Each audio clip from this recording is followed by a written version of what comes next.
Okay, thank you. Thank you guys all for coming. So I'm just going to say a little bit about me, and then I'm just going to kind of go over my journey in real estate so you guys kind of get an idea of where I'm coming from. And then hopefully it'll open up some doors to some questions that you may have. So a little bit about me that don't really know me. I'm a mother of 5 kids, born to me and chosen to me by God, of course. I'm a registered nurse. I currently work in home care. My husband and I own a transport company. We've been married for 16 years. I've been a landlord for 19 years since I bought my first house in 2004. My husband and I have expanded our business and real estate portfolio over the years. He always likes to joke that his wife owns more houses than shoes. Well, at least my houses create an income. The shoes don't. So I'm just going to take you back and share you my journey. So I bought my first house when I was 19. I moved here to go to nursing school for $150,000. Like, right? Why didn't I buy like 10 of those? Right. But I was 19 with no consistent job and going to college. So I used my student loans for my 5% down payment, then finished the basement, added a 4th bedroom, rented out the 3 bedrooms, and I went to school for free. Yeah. A couple years later, I met a wonderful man that I wanted to marry. Well, I can't kick out my newfound friends. I need to buy another house. So I did. 20% down from the equity from my first property is how we bought our second one. And we got a steal of a deal at 5.79% interest. We secured the duplex after some bidding wars. We set up a space in the basement, rented the 3 bedrooms upstairs, and continued living mortgage-free. And then we had to do some shifting. We started making babies. Well, I'm not having roommates with babies. So we bought our dream home and had our kids. Then we decided, well, life's not fun enough. We should own a business and buy and start an incorporated transport company. So we did. And well, own a business, they say. It's so much fun, they say. It's actually a lot of work. So to make finances work, we shifted again, moved back into one of our duplexes with all of our kids, renovated the property, and a year later, we were able to save up some more money to buy another property. So we did that. And as far as I knew, well, my debt ratio was too high, having 4 mortgages, and that was the end of the road for our real estate journey, as far as I knew, according to the banks. So then, fast forward a few years later, we're walking through COVID. Things got messy and uncertain. I questioned the security of my job. Who knew? I had to also ask myself, if I lose my job and with the uncertainty of the transport industry, what would I do? What do I enjoy? What could I see myself doing? Well, real estate, of course. I started researching as I felt there needed to be ways to acquire more properties somehow. Flip houses, what? Airbnb? What's that? Who would come to Red Deer? I was given some great wisdom, thanks Bryce and Penny, and was told to read Money People Deal by Stephen Arno. I listened to it 3 times. It's really good. And all you need is at least 2 out of the 3, money, people, and or deal. Well, I knew people. I know lots of people. And I'm sure I could find a deal. And money, well, my debt ratio is too big. I can't, even get another property. So I contacted a friend contractor to come look at some properties with me, which then evolved into finding a great deal, which he ended up wanting to partner with me. So I said, sweet. So we did a flip, a cute 2-bedroom, 1-bath, 1940s house. Now just to find the money. Well, we just reached out to the owner. We presented to her our plan, and which was then presented to the estate team. So instead of buying the property, we just rented the property, did the reno, sold the property, which we guaranteed that we would give them list price for. So we sold it for $285. Their list price was $162. So we ended up with $123K difference, and then minus all the renos and the costs and all that kind of stuff, of course. And while we were doing that, well, why not acquire another property? But let's do it joint venture style. So I was looking for deals. I found a deal, found somebody in BC that had some money. And so he paid for the property cash. My husband and I went in, did a bunch of renos, rented out the basement, rented out the garage, Airbnb the upstairs. 3 incomes, 1 property. So then we sold our flip house, got that house situated. Well, let's Airbnb some more. So we Airbnb'd our personal property, took our trailer, moved it out to the lake, lived out at the lake with our kids for the summer. And at this time, I just hired someone to manage all of our Airbnbs, and I just didn't work that summer, and we just hung out at the lake. So then we had such great success with our Airbnb and renovations, so much that our previous tenants decided that they should help us by destroying our house. So we gutted it, suited the basement, and turned the upstairs into another Airbnb. Over the summer, I had watched how people were spending up to $400-500 a night in Sylvan. So I'm like, I gotta get my hands on this market. So let's keep looking for a deal. I found another deal that I stumbled across, a 4-bedroom, 2.5 bath duplex, half a block from the lake. What a great opportunity. The guy that owns the property was rarely in Sylvan as he worked away. And then when he was in Sylvan, had other living arrangements. So I suggested, well, why don't I just rent the property from you? I'll Airbnb it and look after it. It's fully furnished, ready to go to be Airbnb'd. He was sick of dealing with it, with the plan to eventually buy it in the next year or 2. So he agreed. And so we've been Airbnbing that, Airbnb arbitrage. Why not? So this last summer, we Airbnb'd 4 properties, along with our other rentals that we've had. And then this last summer, we lived in our trailer. We independently, on our own, managed the 4 Airbnb properties. We hired our kids to clean the properties alongside us while we enjoyed the freedom of the great outdoors, taking advantage of summer. And we currently have 6 properties, 2 full-time Airbnbs, 4 long-term rental units, 2 part-time Airbnbs, and a garage rental that we manage, and getting anxious for the next deal. It's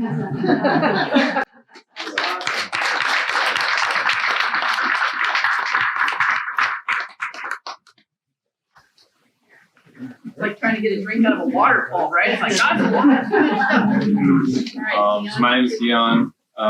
We currently have 3 Airbnbs right now. And out of curiosity, how many of you in this room currently operate an Airbnb? For show of hands. Okay, so it's the minority, which is good. So I guess a quick intro into how we got started is we were going on holidays for about a month. And so we're like, it'd be sweet to rent out our place while we're away. And so we put it up a few months beforehand to get some reviews and whatnot. And then we really liked it. And so we were living in it. And so for a few months, we actually would go stay at my parents or stay at a big friends while we lived in it. And we just really enjoyed it. And saw the profitability of it and whatnot.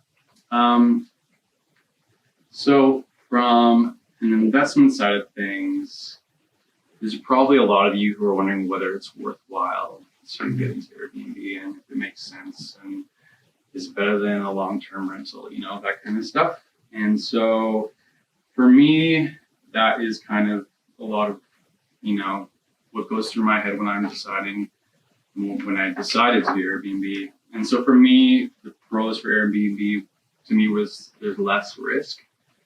The same tenants' rights don't apply to short-term stays, and Airbnb has really good insurance in case something does happen. And Airbnb reviews are a really good vetting system to make sure whoever's staying is not gonna wreck your house or cause issues really. And we found that we haven't had too many bad experiences honestly with Airbnb. But we're pretty careful about vetting who stays. There's quite a few systems, and I don't know how nitty-gritty we want to get into it. Maybe we can answer some questions in the Q&A section. But there's a lot of ways that you can basically ensure whoever's staying in your house is good. And if you do have issues, again, the insurance is really good for that. And so there's less risk and there's more reward. There's that higher income potential. And I think the Airbnb craze isn't like quite where it once was. It definitely is like cooled down a lot. Like so many people starting up Airbnbs, it's not as crazy as it once was, but it still is better. I think so. We had 2 running for a while, and just at the beginning of November launched our 3rd one, and we probably, I think, on a 1,200 square foot bungalow, we had just over $6,000 in revenue come in, and so that's like for sure double than what we would have got as a long-term rental, if not maybe triple. But I think it comes down to like setting it up right and having it in the right location. I think those are big key points. Like if you're thinking of starting something up with your iPhone photos and some old hand-me-down foot furnishings, it may not do as well. And so, yeah, so it's higher income, but it is more work. But if you set things up really well and you dummy-proof a lot of the things in your home, it can be super minimal, like maybe 20, 30 minutes a week, honestly, if you have it kind of set up well. And so there's like some, things like smart locks and, having a good cleaner who's reliable and just like different things that make it easy. And things like sending out instructions beforehand of like all those common questions. Like initially I didn't send out a message ahead of time. They were just I'd expect them to go through the app and find the details. And I would often get messages of like, what's the code, or how do we get in, or what's the Wi-Fi?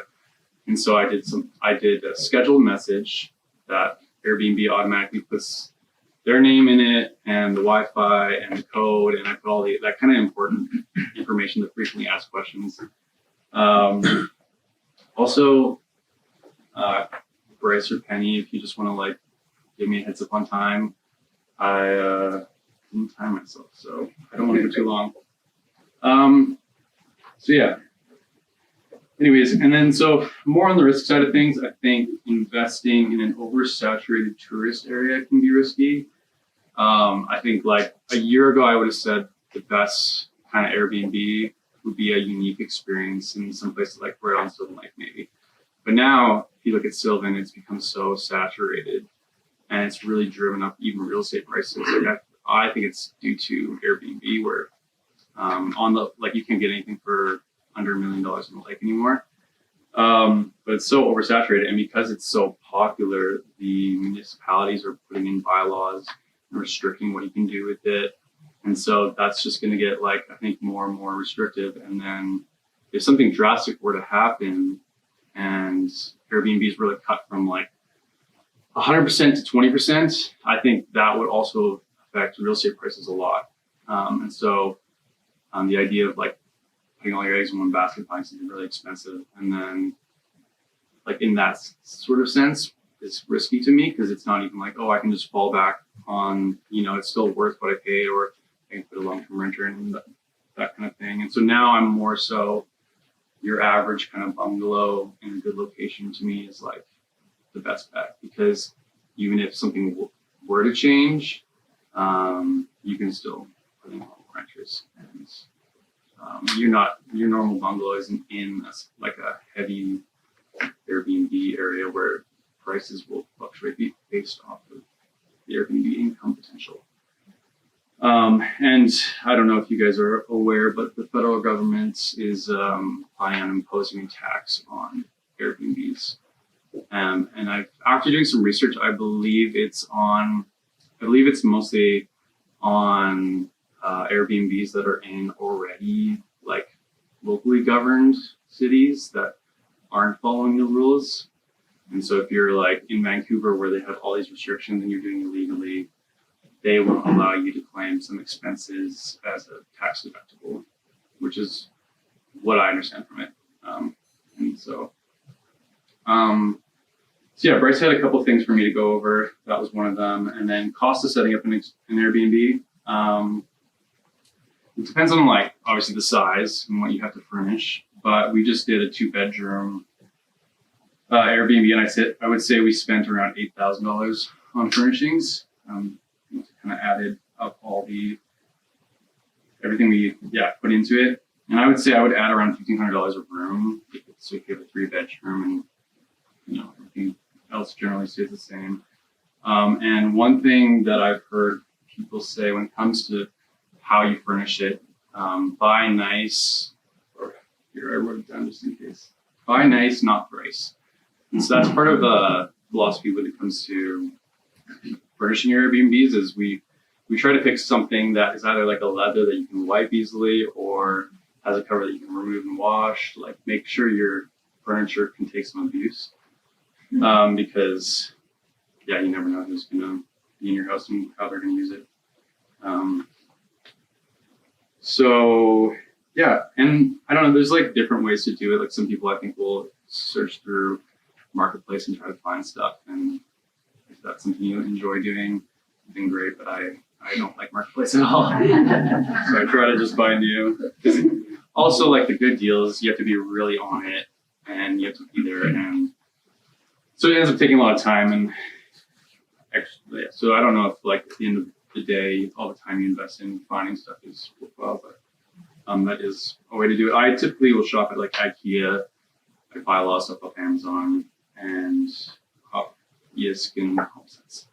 And I do have a furnishing list if anyone's interested that I could send a link off. It kind of has most of what you need with some links of what we have purchased and used to furnish. I guess quickly as I wrap up, I'll just throw out a few tips. It's more, from what I found, it's more optimal to have your place booked out about 80% of the time rather than 100%. Because if your place is rented out 100% of the time, it's probably underpriced. And so if you can raise up your prices and you kind of find that 80% equilibrium where things are kind of working out to that's kind of how you can judge where your price should be at. Just because all the turnovers and all the extra management of having it like super packed solid. Now, if it's a long-term guest who's staying for a full month, then 100% is great. That's ideal. Or 3 months or whatever. We had a 3.5 month stay and it was awesome. So, and then one of the best things you can do in my opinion is pay for good photos. I think that is a big thing. And from even some of the people I've watched online, there's a guy who has a channel called Raw Built. It's like RO Built. He's a super good resource for just learning more about Airbnb and how to optimize and how to do well at it. Having good photos can make like a world of a difference because it presents it better, but it also comes across more professional, like a professional space that you're going to be staying in. And a welcome gift is a nice little touch. It doesn't cost a lot, and it kind of sort of sets your place apart a little bit. We just do like a couple bags of microwave popcorn and some buy like a box of those Halloween chocolate bars. So you buy a bunch for cheap and then put one out for each guest and things like that. And a good thing to note too, I guess if you're starting out, is I think the first month or two is a good way to think about your first month or two is kind of like a soft launch where you're working kinks out. And so I would say if you kind of start off and things are a little rocky and you have you're having to they're like, I can't find this or you're missing this, it's a good just to keep that in mind of it's a good time to work out some of those kinks. But yeah, it's kind of a lot of add some good setup practices to kind of ensure kind of a good experience or whatever. We have remote access deadbolts in case anything ever happened or someone couldn't get in or whatever. We can have remote access to help out with that. We have doorbell cams, which is a good thing for insurance purposes. In case someone threw a party or had someone in there that they weren't supposed to have, you have proof that they 40 people in a house.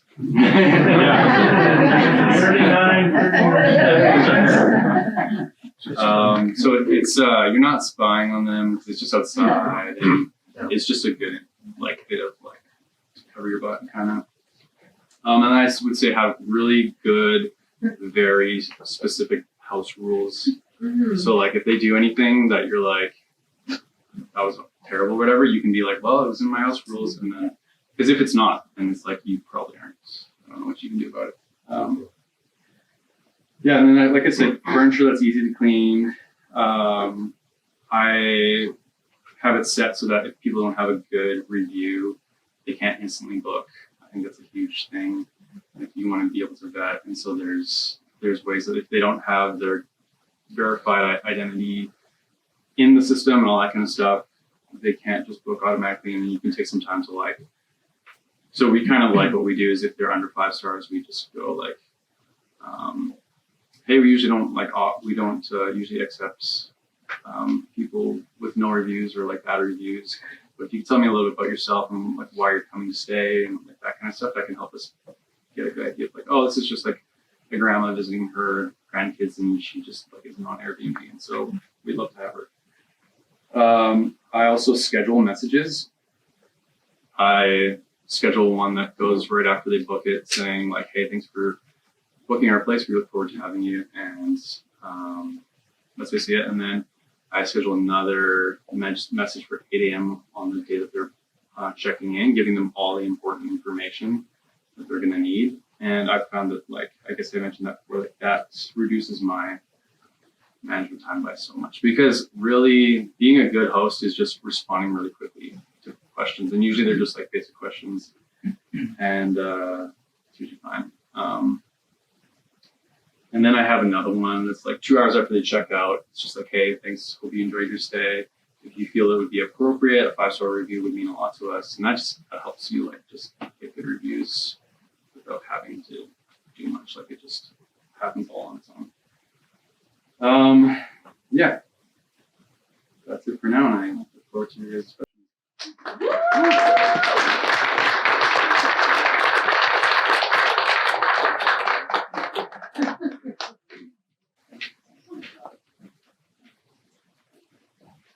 My favorite. I like doing Airbnb because I don't have to do this. Anyway, here we go.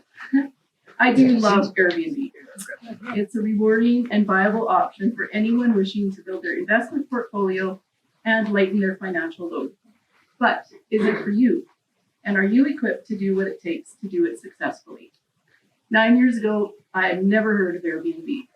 And now it's the first thing I think about in the morning, last thing I check at night. I live and breathe it every day.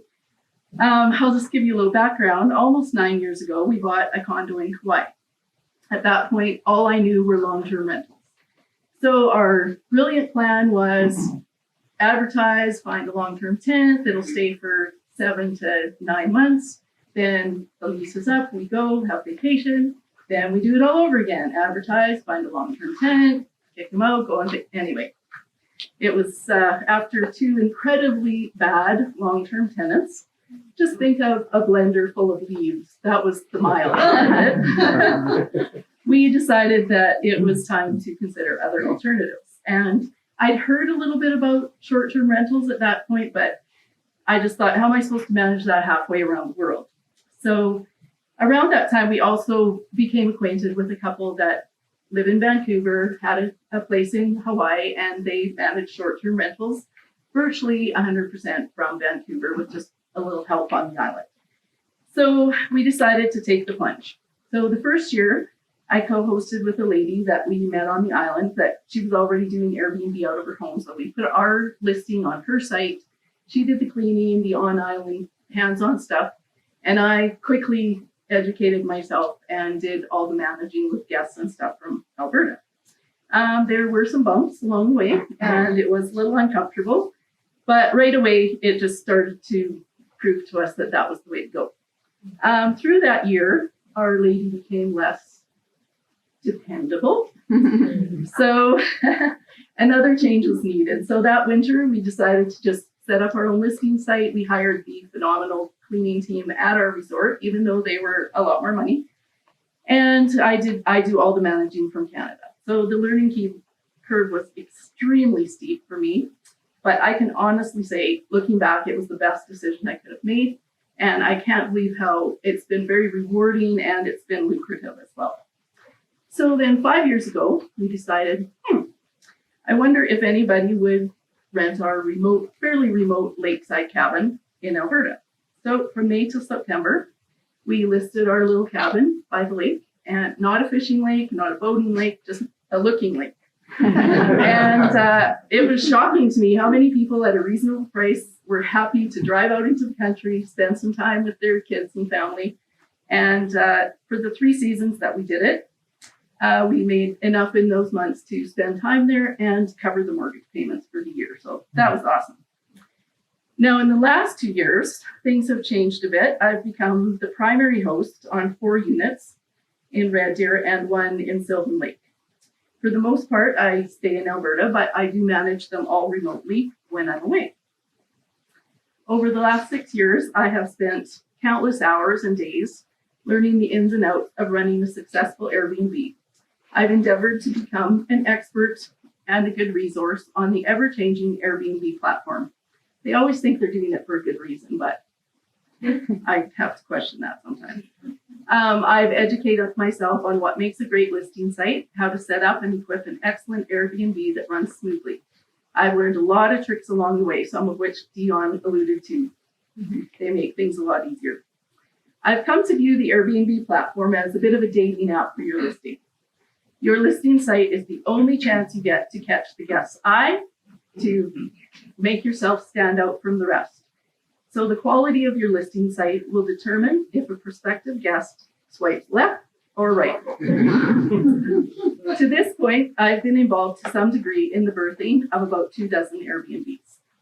For some, I have simply been hired hourly, take breath, as a consultant for people wanting to educate themselves on the platform and set up and manage their own Airbnb.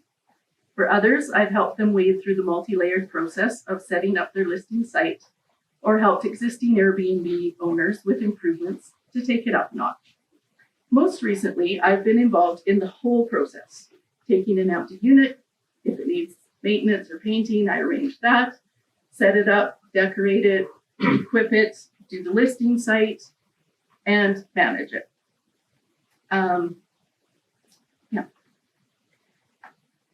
The home you're standing in is my most recent one in my portfolio. It was an already furnished home, much loved by the owners, and they're just not ready to part with it yet. So they didn't want it sitting empty. So they, through Dion, I got together with them and we set it up as an Airbnb. We've had 2 parties stay. It has been up for about a month now, and they're just thrilled. Rave reviews. So I think it truly is one of the nicer Airbnbs you'll find. If you're considering setting up a room in your home or an entire space for Airbnb, you really need to figure out what your goal is.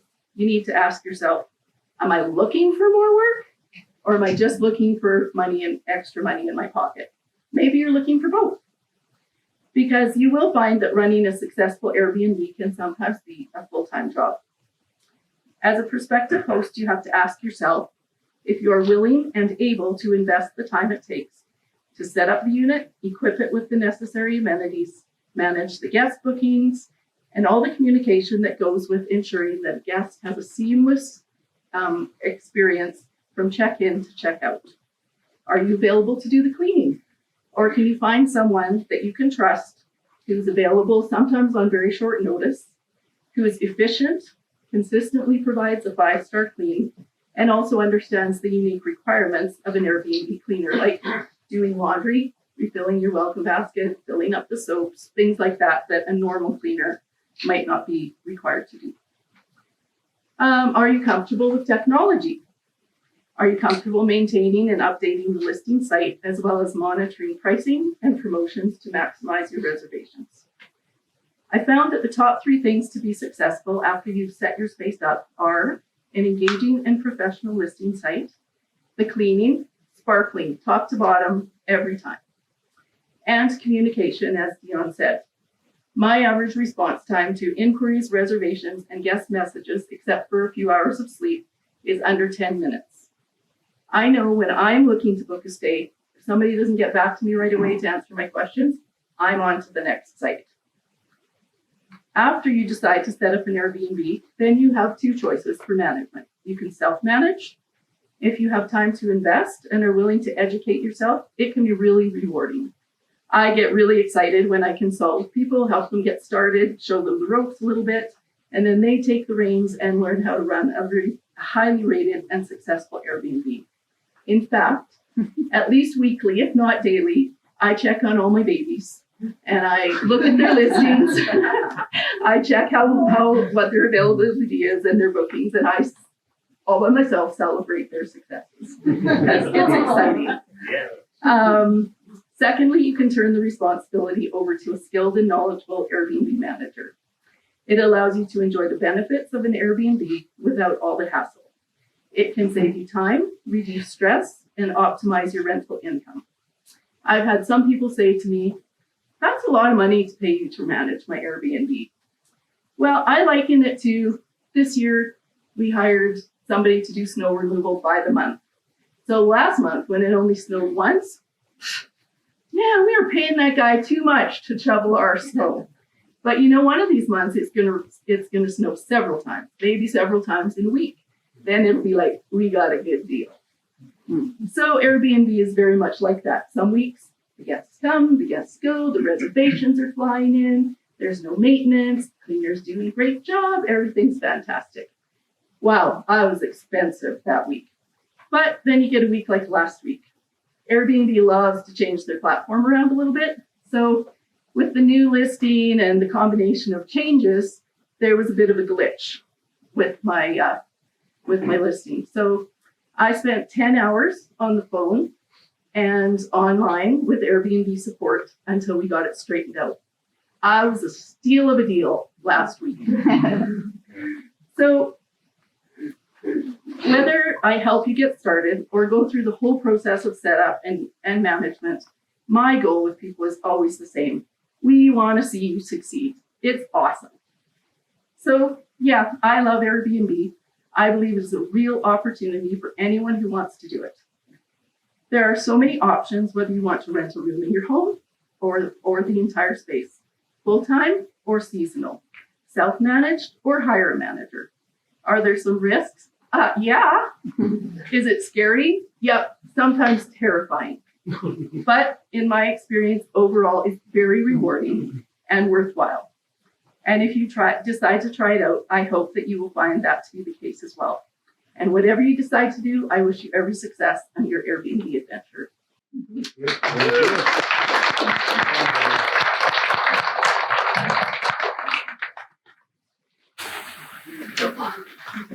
Okay, so who traveled the furthest? Who came an hour? Hour, email school, hour, okay, hour and 20 minutes. From Carver, what's the distance? Calgary, we're dropping.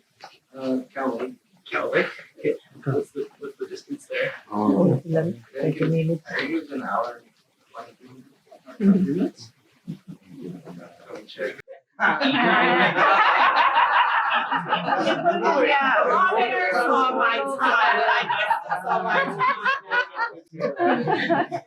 It took you 2 hours.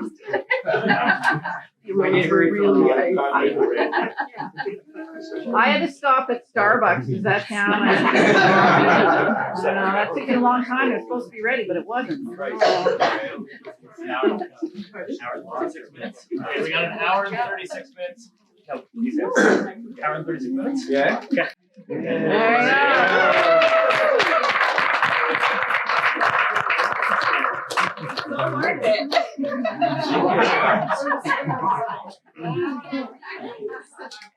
So Q&A time. So questions. And you can pick which speaker you want to answer. This is just a general question. The types of people or groups in render are being attracted to the Airbnb. Yeah. Airbnb. What? I like the same thing like you were saying is ask my Airbnbers like why are you coming? Sometimes they're renting it out for family to come for Christmas because they want to do a big Christmas and they don't have a house to fit everybody. I've done travel nurses. They're great. I've done just people coming for like bridge tournaments. Yeah. That's funny. Yeah. I've had people come for hockey, curling, tennis, or they just want to travel the area like Sylvan, or they want to go out to Banff, but they want a cheaper place that's somewhat local. I don't know what other ones have you. Yeah, I would say generally workers and people with their family. Yeah. For Airbnbs. Mm-hmm. Oh yeah, and we've done construction companies, we've done transport companies. Like, you know, we're like, oh, we're competition. But like they'll rent the house because they want their workers to come and to have a place while they're working. Yeah. Yeah, and it's great. So is they'll it- rent it on. For that, like, so you get a company or something with a group of people, so is it just the house that they're renting out, or is it based on a certain occupancy, number of people that are staying? It's usually just like a flat fee for Flat the fee. house. Yeah. And then if they like, sometimes if you're like, if you want to make a little extra money, you could have someone who wants to sit on the couch and you could charge extra like $15 a night for that or something like that. If you wanted to. Well, I And can see each the property savings would be of that. based on how many people you are allowing. So I have one that will allow up to 12. I have some that are only like 8, and you can put that in your listing. So once they say that they have 9 guests and it's only 8 guests, then it'll charge them for that extra guest, or it won't let them book. But I have had people say, hey, you know, we've got like all these kids, like, is that okay? I'm like, oh yeah, I've got a pull out foamy that they can sleep on the floor if you're fine with that kind of thing. So How do you work yours? You say you rent it, you that property. So sorry. You rent the house and then you have to have an Airbnb. Arbitrage. Oh, yeah. So I basically signed a lease agreement. Okay. And in the lease agreement, it just talked about that I have the rights to Airbnb. We actually have another long-term rental in our big family home that we had bought, and he rents from us. And then we just gave him a letter giving him approval to sublet the bedrooms. So he lives fairly cheap, but he's paying my mortgage, and he's actually been a renter that we've had for 15 years. So I'm like, oh, you can. Did you have any problem addressing this with people when you were leasing from them and saying, I'm going to get into their Airbnb? Yeah. Have you ever had a problem? Well, he had already had it pretty much set up to Airbnb. He just didn't want to deal with it. Your other charges, have you ever run into that problem? I've only had the one, so I can only speak to that one. But usually, if you answer all their questions and you come to them with hey, this is a great idea. You should get on board with me on this, and I'll look after the property. You don't have to do anything, and you're making money. Then they usually go, okay, where do I sign? I bring you. How much are you now? I don't know, my nursing wage or my real estate wage. I'm not sure. And follow up to what you're talking about, both myself and my husband are nurses. Yeah. And so I want to know, are you still nursing? How? Are you No. still Oh, nursing? am I? Oh, yes. I have a position in home care, and I have a 0.7. Yeah. So, yep, I still work. Okay. Thank you. You only have 7 jobs, yeah. Slackers. How do you manage long-term with, say, shift workers or whatever? Do you, how do you work out a cleaning schedule and beds and that kind of stuff? You can kind of talk with them and see what they would prefer. Usually they're paying pretty good, so to clean it every 2 weeks is definitely like not a big deal. And kind of, I feel like it's on a case by case basis. So that's how we kind of anyways. Yeah, I usually offer. So, you want the house for 2.5 months? Then, hey, if you want us to come in and strip the bedding and do like a hotel clean, we would offer that. And sometimes it'd be like, hey, like for $50, we'll come and clean the whole house. Or we can just add it, include it. And usually I find people like, no, it's okay, we're fine, we can do it ourselves, and we'll just, but then be prepared when they do leave, you're doing a deep clean. Yeah. And you're cleaning everything, like all the sheets, towels, blankets, everything. Yeah. But it's worth it. The other thing with Airbnb is kind of like Dion said, if you don't have it in rules, they won't back you, like Airbnb won't support you. So like if you're open to long-term stays, you need to write out a list in the I think it's things guests need to know or something like that. Of kind of, you don't have to do it, but I might do it. I might ask for references. I might have you sign a fixed lease. I might inspect it once a month. I might whatever. And I might charge you for extra cleaning at the end if it's left unusually dirty. So if you write all that in, then you can charge, Airbnb will have your back and you can do it. If you have somebody wanting long-term that you're like, it's kind of local. So I'm thinking he's kind of looking at this like a rental. Let's do a fixed lease. So it just opens the door for you to be comfortable with who you're renting to. So how many clients every month, like, bookings every month, like? It's really seasonal dependent. So for the month of November, we had 0 in Sylvan.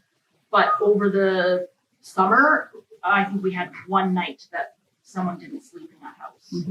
And they're paying a lot more per night in the summer. So it's the summer that's our busy. And so like ice fishing is huge. So once ice fishing is going on, it'll pick up and be crazy busy again. So just knowing your seasons in the area.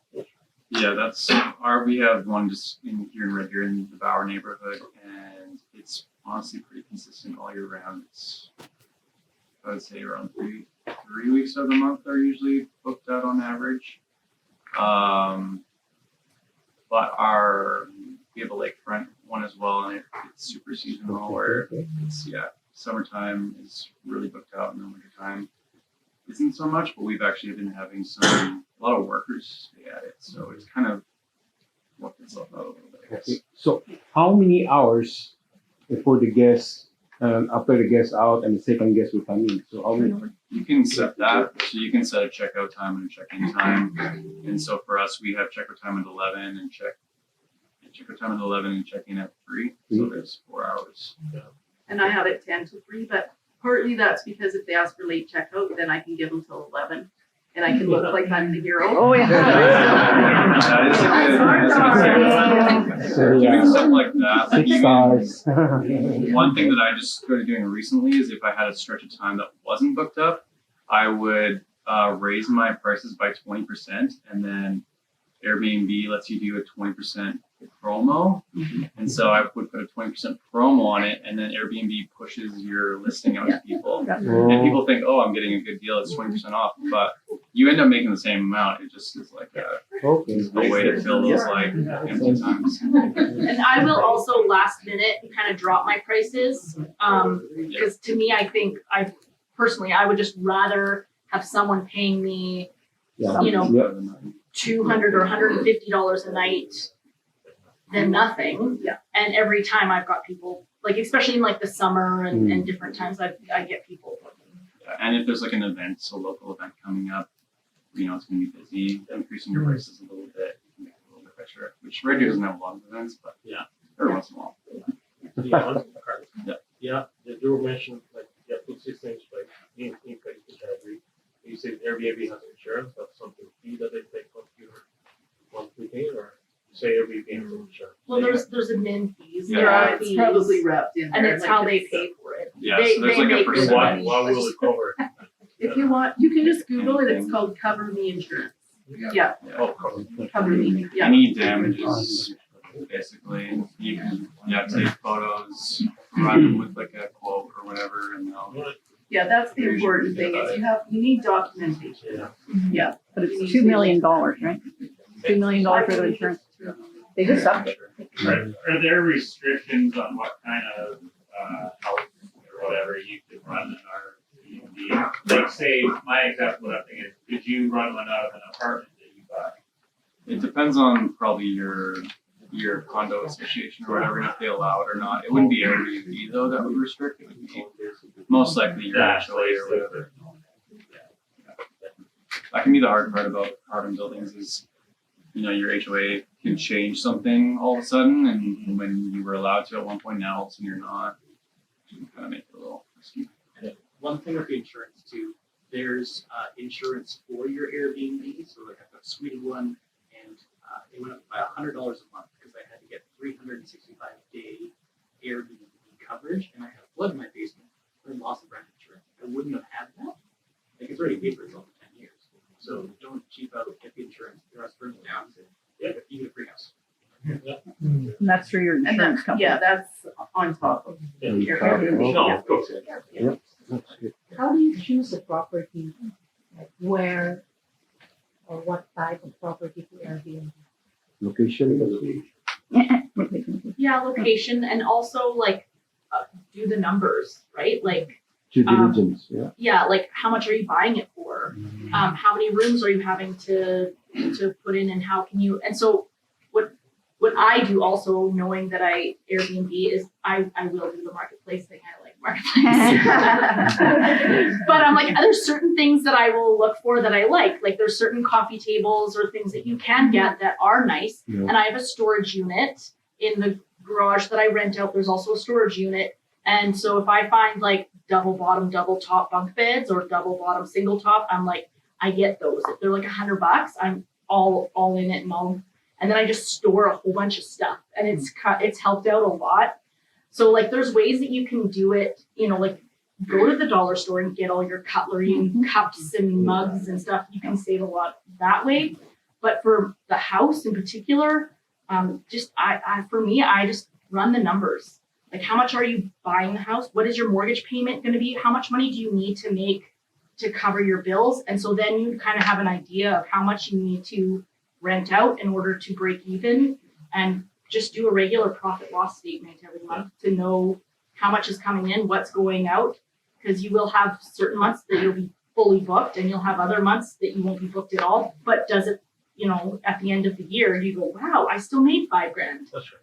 That's a win, because they've also paid my mortgage for 12 months. So you have to remember that's a win too. Like all my houses are my retirement plan, but my month to month, like money that I'm making is either getting put back into my properties to make them better, nicer, all those things, but I'm building equity. Yeah. There's a website called AirDNA, and you can actually type in an address, and it'll give you estimates of like how much you could expect to make. And so you can you can enter an address, and it'll auto-populate how many bathrooms and bedrooms are already in the house. Like it has information, I think. And so I feel like it's generally pretty accurate. We have one in Bauer, which is kind of close to a lot of things people come to Red Deer for. And so we found it to be really successful. We have friends who have one in Eastview, and they've had more issues. It could be just due to their management. But I also think, too, one thing I forgot to mention is the higher priced Airbnbs usually help you to avoid some of the annoying guests who are going to cause issues for you. And so that's one thing too with the whole 80% booking. If you can, it's by raising your prices and only having booked out 80% of the time, you're also kind of avoiding some of the riffraff that you might get too, which is also helpful. Yeah, and know the areas. Like certain subdivisions in Red Deer I would just avoid. And then there's certain ones that I would be like, yes, that area, like Bauer, is a good area. Some of the older areas, because you have nicer yards, things that people, you're by a park, and then really make sure you're putting that in your listing, right? Our one house is right downtown, and right across the street from the Splash Park and the museum and the Golden Circle. And so I put all of those in my listing, and there's pictures of them and descriptions under all the pictures of you are right across the street from the Splash Park. Great place to be in the summer. You have a walking distance to the service arena. If you guys have a hockey team, great place to stay, kind of thing. Does someone in Red Deer both require a business license? Just Sylvan. Just Sylvan? Right now. Right now. And do you guys only advertise on Airbnb or do you use other platforms? We only do on Airbnb. I'm starting to look into VRBO, and then there is other platforms. You could do Marketplace, but then you have to remember you're not covered under their insurance. You would then have to either direct them to Airbnb to book under Airbnb, or you would have to take that on yourself and do like a lease agreement. So there's pluses to Airbnb. So what are some of the ways you guys talked a little bit about the screen and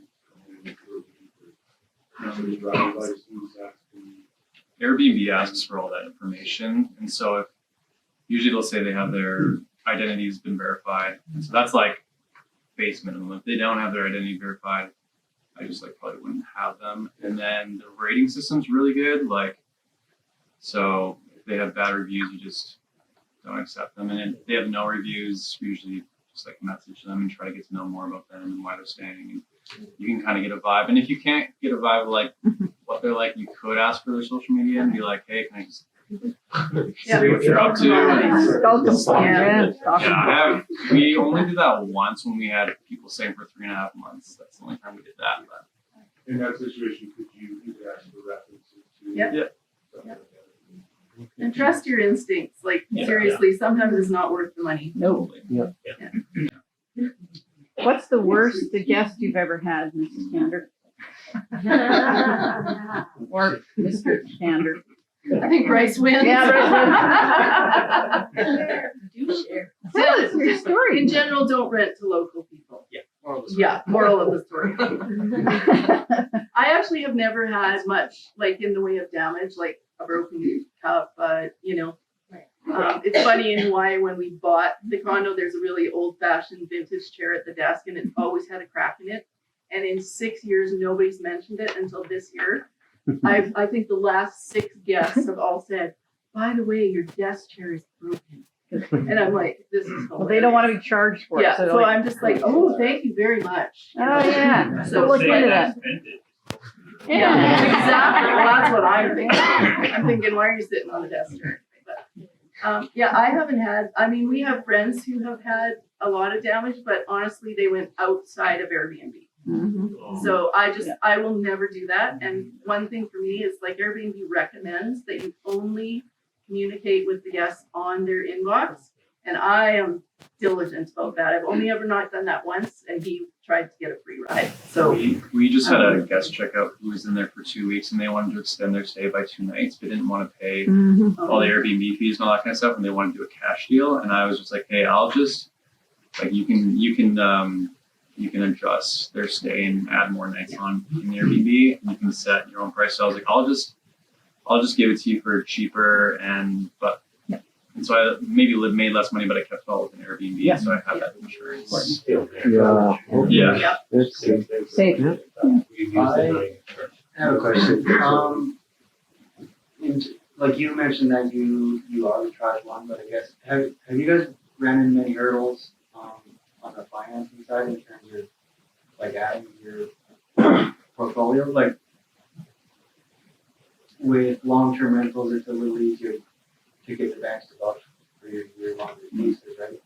But are there many hurdles you guys have bumped into on the short-term side of things, or how have you gone about that? I think it's probably just like a self-employed kind of income where you have to have 2 years of proven income in order to use it as like buying power or whatever. Okay. So it is trickier probably. Or you just find creative financing.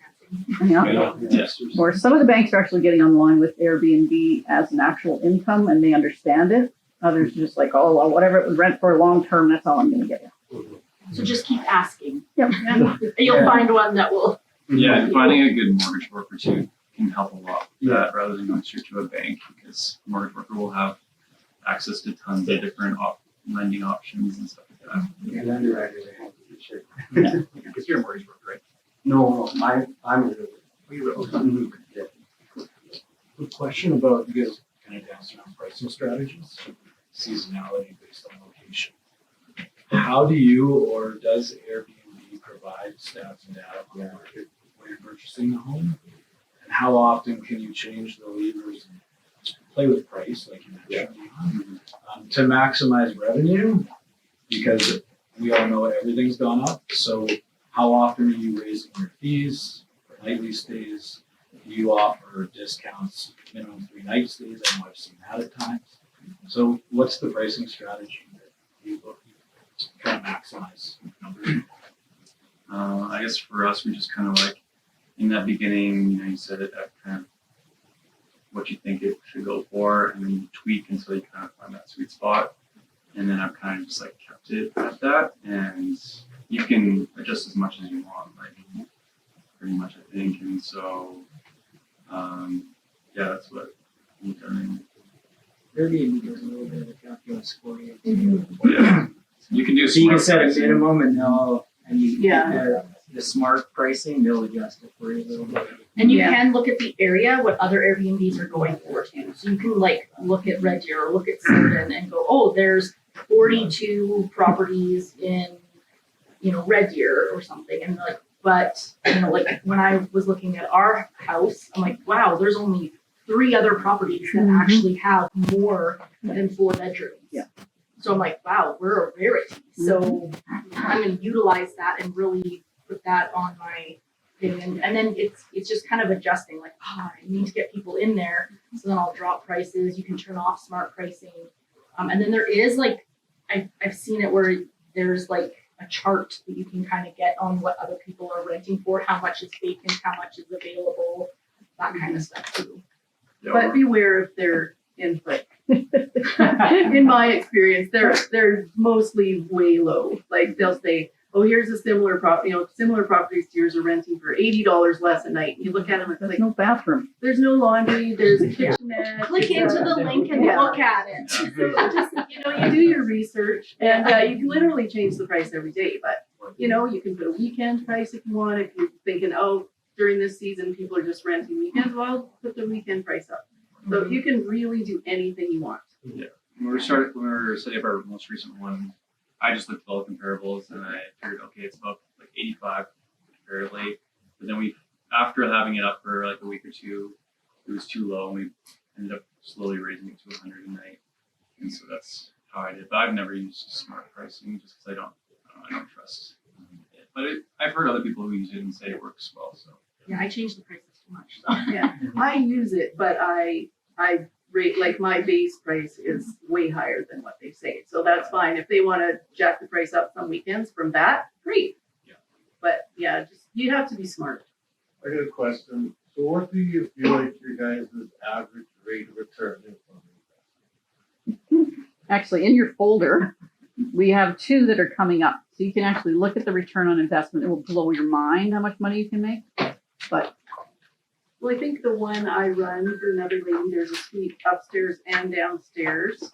What did we figure? She brought in 2.5 times this year what she would have in a long-term rental. And some months it was only rented like 50%, but then about probably at least 6 months I've had traveling nurses in there, so it's 100%.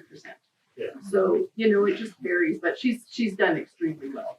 20%, $20? Yeah, 15. Well, 15 to what are you guys averaging for return on investment? Well, each property is very its own. Like Sylvan is very seasonal. Our personal property is very determined on our seasons of when we're not there. But like I could just say, like, for example, our one house over in Clearview, we were renting out the entire property for $1,500. They were paying utilities. And right now I'm renting the upstairs for $3,700 a month to a travel nurse, and the basement is rented out as for $1,000 for a long-term tenant. Yeah. Wow. So the difference in that is just a good example of, and once you have it all up and running and ready, you have your regular cleaning supplies that you're restocking, but Costco is great, and just, get a storage unit and stock up. Yeah. So when things go on sale, stock up.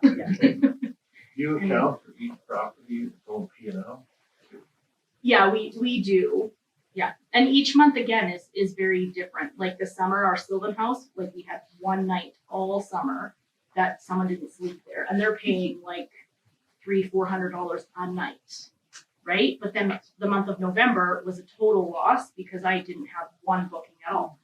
But this is how my family gets creative, and I moved my whole family out to Sylvan, and we rented out our house here in Red Deer. there you go. So you just gotta get creative.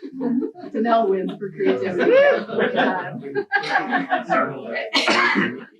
Do you incorporate homes? Do you put them under business? How do you? I haven't yet. No, I think once it gets, once I really count, but it's probably at a certain income if you've got a whole bunch of places, like maybe it's a certain time to think about it, but. Yeah, I think I could be wrong, but I feel like you have to generate so much money to make it worthwhile to incorporate it. And then it is not always the easiest to then turn all your privately owned homes under an incorporation. So there's a process to that. So look into it, because I know people have spent a lot of money dumping homes into incorporation. So yeah, I would just research. There is a little bit of mention about out of province finance years in part of this process. How does that? That's the no. Okay, sorry, what? You got your BC guy with the money. finance Oh, well, he brought cash to the table. So really, I just kind of put it out there. Bryce helped me on that one too, because he knew him. But really, it was just, I presented the deal. So when you find the deal and you have a plan and you've got numbers, really, I just kind of went to him and said, you want to get on board with this? I can buy this property for a really good price. I'll do all the work. I'll manage the Airbnb. I'll manage the tenants. And really, all I need is your money. And then, we can then turn around and make money off of it. Yeah. So we had lawyers, and there was a little bit, because he had to get approved and he was trying different ways. He ended up just really doing a line of credit off of some of his properties he had, and he just pulled out the cash. And so right now it's not a mortgaged house technically to the banks. It's just an outright owned property, and we own it 50%, and we just wrote up a JV partnership and got it signed with a lawyer. What are the advantages, disadvantages as far as federal tax? Like, what can you write off? Like, how does that look as far as when you're bringing in that much income from? Well, it's being creative and being smart with all the things that you can write off. You can write off everything. Mm-hmm. Like, my husband and I go out for dinner once a month.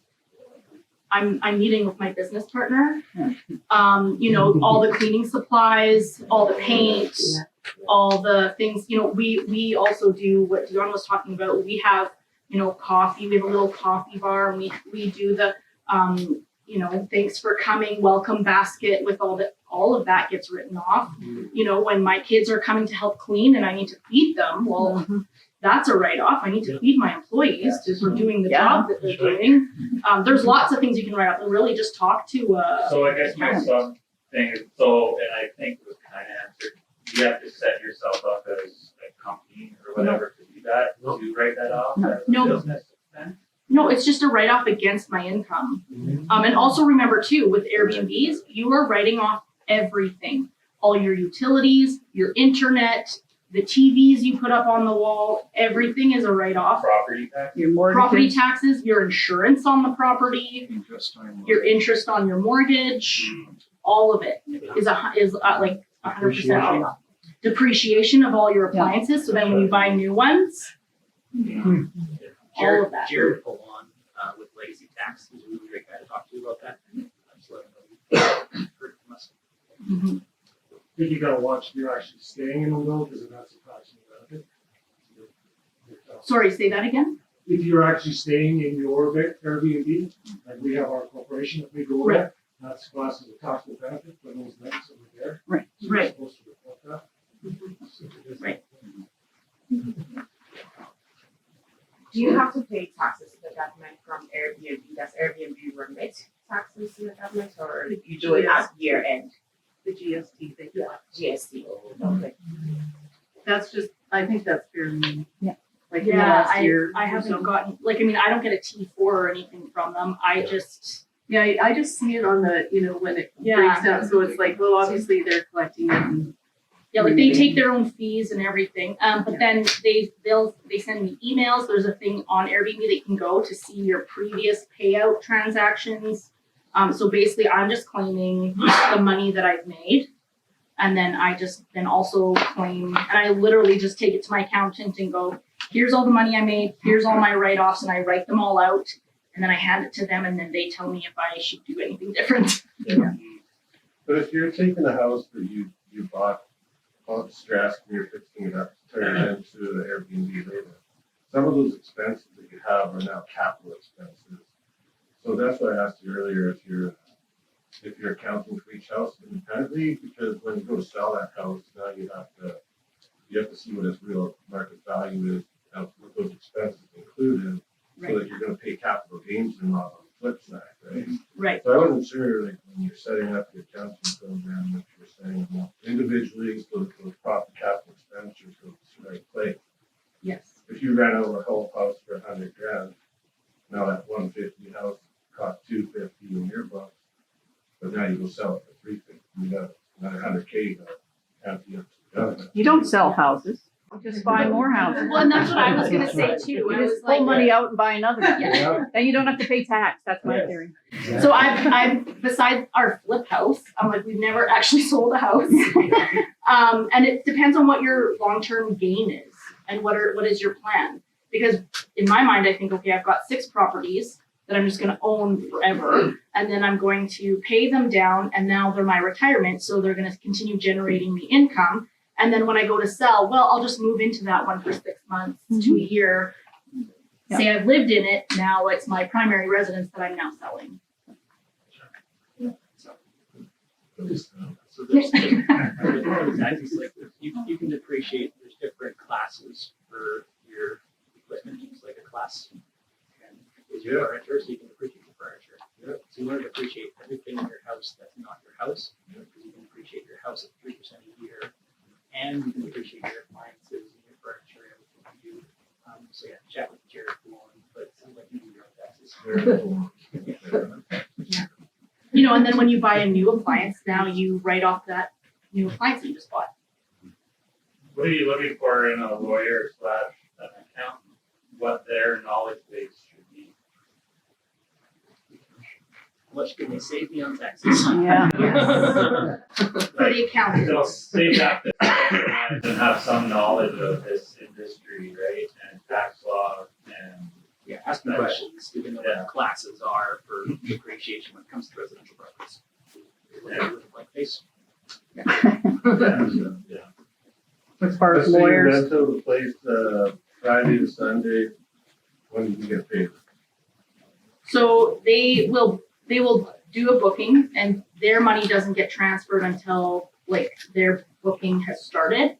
And then so usually within 24 hours of them checking in, they'll then send you an email saying X amount of money has been issued to you and sent to you. And so usually by the end of the booking, depending on how long they've stayed, or within a couple of business days, it shows up in my account.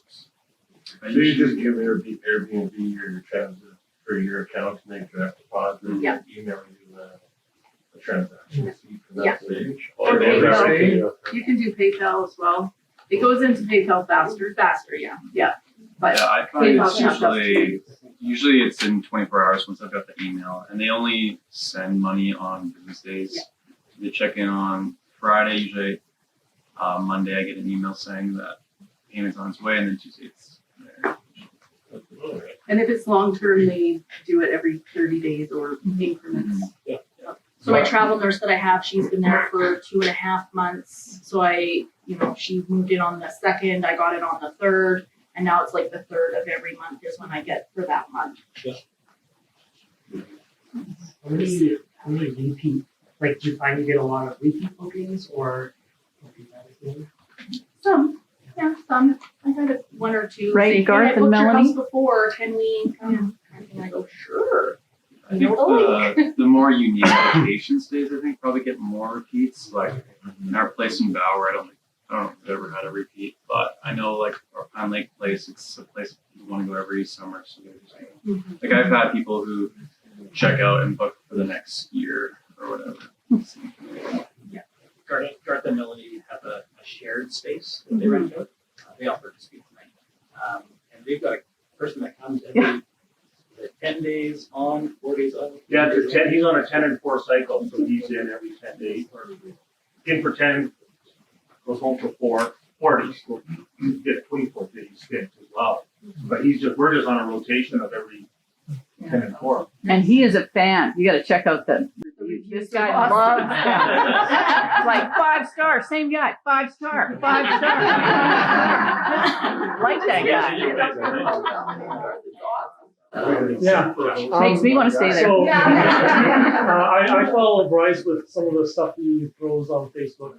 How creative with outside of residential property can Airbnb be applied to? Because I know he had posted one video talking about fishing shacks on the ice. Yeah. So can this be applied to, say, potentially commercial properties or not really? So another thing that Airbnb does, which is really cool, especially for like Sylvan, is there's other amenities and activities that you can click into the Airbnb app, and it will give you a list of other things. So like fishing shacks, paddle boards, boat rentals, like all those other like experiences that are in that area. So you can link on your Airbnb, you can link to a fishing shack, you can link to paddle boards, because I was like talking to my husband, I'm like, oh, we should rent out our boat. We have 4 paddle boards. We should rent. And he's like, no. We are going to enjoy a few things as a family and not share with the world. I'm like, okay, fine. But those are things that you can do and link to. So when anyone books in Sylvan area, those experiences will come up. Yeah. So there's similar practice with the insurances and stuff like that, have a list of guidelines, or if you are using my boat, this is what you're required to do based on bringing it back in, et cetera. There's also like glamping is a kind of a popular thing. Yeah. Where you put up like a nice, not like a Canadian Tire tent, but like a nice tent, and you can rent that out. And like some people I know have rented. Actually, I think Jaden or Caleb for his proposal rented a tent that the guy like set up in a nice spot for them or whatever. And that was through Airbnb, I think. Cool. I'm not sure. Oh, it's nice and chat. Our son and daughter-in-law Airbnb their RV in their yard. If you got it, people will rent it. In Hawaii, if you want anything under $150, it's a truck with a tent on the back. Yeah. That's what you get. Like, okay. It sounds like kind of limited to your imagination. Yeah. Yeah. Well, you can rent out your vehicle, you can rent out your trailer, and there's different platforms for those things too. Industrial building. Hey, you want to host a party? Maybe. What's your definition of a party in an Airbnb? If it's a group of 12 people who are having drinks, is that considered a party? Because sometimes I know we don't want parties, we don't want our furniture broken. So how do you? Sorry. So do you mean if they ask you to have a party? Or it's a celebration, Well, you have options. Again, if you put it in your write-up, like I think probably most of us just write no events allowed. No. And then they could ask, they could say, well, I've had people say, well, I'm renting, but this weekend I want to have like my 3 daughters and there's my son-in-laws and the kids, and can I have them in for dinner? So it's on a case-by-case basis. But if they actually say, I want to rent your space, I want to do like bachelorette weekend or whatever, well, get to know them a little bit, because if it's just a nice fun bachelorette, you might want it. Or charge a lot. If it's a drunk fest, you may not want that, because you're just asking for trouble. But you can lay out the rules. You can take a security deposit, anything like that. You can even say like, okay, I want to meet you at checkout time and go through the house. Like you can make any rule you want as long as you've written it down beforehand. I would usually consider a party to be when they bring in people they didn't include in the booking, and that's what it, I guess. Actually, Airbnb will not cover events at your house. So if somebody is booking your place because they want to do a backyard wedding, you're not covered. So make sure you know Airbnb's rules. Yeah. Again, I posted girls coming for a girls' weekend. Oh, I don't care. Come and drink wine, sit out on the deck. Yeah. Go eat at the restaurant. That is not an event. That is just 4 people getting together, going out on the weekend. We've also had bachelorette. Yep, girls coming. They're great. Golfing guys, Another thing that you can get to, that we've put in our home, it's called a minute. And so a minute is a tiny little white puck thing that just screws into your ceiling like a smoke detector, and you can set the decibels that your phone will go off. So it will tell you how many voices. It won't record what they're saying, but it'll tell how many voices, so how many people are in your home, and it'll send an alert straight to your phone. And it will also tell you if like there was a loud bang, like the lady that was managing our Airbnbs the summer prior, she was vacuuming, and we got, there's a loud noise happening for a long time to our phone, and we're like, Maddie, what are you doing? She's like, I'm just vacuuming. Yeah. So, but those are great too, because it'll tell you how many people are in your place, so you will get notified before the police do, so you can go address the issue. So that's all the time for questions now, but if you want to chat with the people after, feel free to ask them questions. Please examine this.